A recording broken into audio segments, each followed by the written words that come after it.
Festival. And joining us now is Joel Bennett, developer of Downtown New Albany. Betsy Hamilton says you're a developer extraordinaire there, Joel. I don't know about extraordinary, but just a developer. She was being nice. Oh, no. So I know you have been passionate about economic development here personally and made some personal investments here in New Albany. Feel really good about parking money in the city here and the opportunities there. Tell us what you got going on lately. Well, we just bought a building about a year ago, and it's right at the head of the trail. And we're going to have some, in the basement, we're going to have two things in the basement. We will have a spa, okay, and then on the other side, we will have a speakeasy. What's that? The speakeasy was taken off of back in Prohibition when you couldn't have any liquor. We can finally have a little liquor. And you go down into the basement, but to get there you have to pass a little code, and you have to know the code number. Okay. And then this building a long time ago was Nita's Beauty College. Okay. So we're going to call our speakeasy Nita's Beauty College and Speakeasy. Okay? So preserving the deal. A little history there, and maybe even reviving it. Yes. and Gerard, the nicest thing happened about 3-4 months ago is this lady came in, and she is over 90, and I wasn't here, but one of my guys was here, and he gave her a tour of the building. And when they got down in the basement, here was her sign sitting there. It's about 4 feet tall, about 10 feet long. It says Nita's Beauty College. And she says, "Oh my goodness, that's my sign." And he says, "Who are you?" She said, "Well, my name is Nita." Well, and she's 91 years old. Gosh. And she said, "Are y'all going to use my sign?" And Gary said, "Yeah." And he explained to her what we're going to do. Yeah. Well, all of a sudden, big tears just filled her eyes, and she was so happy. So that was one of the coolest things happened so far, is Miss Nita to come in, see her sign, know where we're going to put it. She was tickled to death. That's very so cool. That was fun. So we'll have the speakeasy on one side in the basement, okay, and the spa on the other side of basement. And above that, on the main floor, we're going to have a restaurant. And the restaurant is fashioned after a friend of mine's restaurant in Las Vegas. Okay. And it's called Lola's, Lolas. You can look on the internet and you'll see our menu.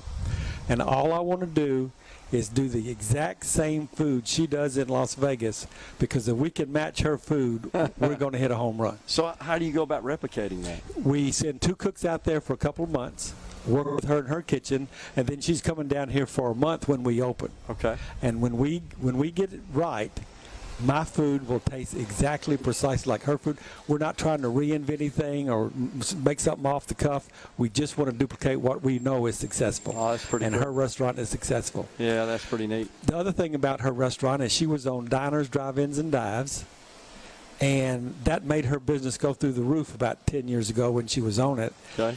So we can be a Diners, Drive-Ins, and Dives. Those are called DDD. We can be a Diners, Drive-Ins, and Dives affiliate. So when someone goes down Interstate 22 and they're going 80 miles an hour and they punch in their phone closest DDD restaurant, and people do it all over, okay, it'll come up New Albany, Mississippi. And what we want to do is get all those people that pass New Albany every day, never think about stopping. Yeah. We want them to come in, have dinner, see what we're building, see our downtown, okay, see the draw. We just want to. We hope this will make downtown next step up. Yeah, and Joel, you're committed to downtown. Well, we already own a building down the street. That's what I thought. It's got 5 businesses on the first floor. Okay. It's got 6 condos, apartments on the second floor. This is going to sound boastful, but I'm just going to be boastful for a second. Please. So we have 11 chances to rent something in that building. That building has been 100% occupied for 9 years, except for 3 days.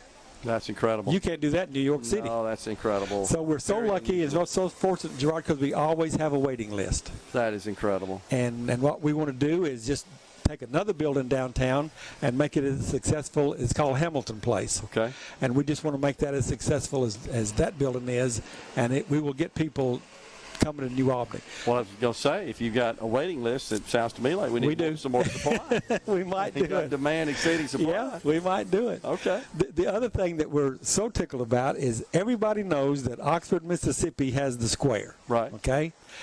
the gentleman across the street from me is building a restaurant. He just opened. It's called Nico's. Okay. And what he and I tease about is when he gets his open, when I get mine open, okay, Oxford has a square, but New Albany has the corner. Okay, I like that. And we want this corner to be a draw. The main thing is, how many years do we all drive from here down to Tupelo to eat lunch or dinner? Yeah. How many times do we go to Oxford, Mississippi to eat dinner?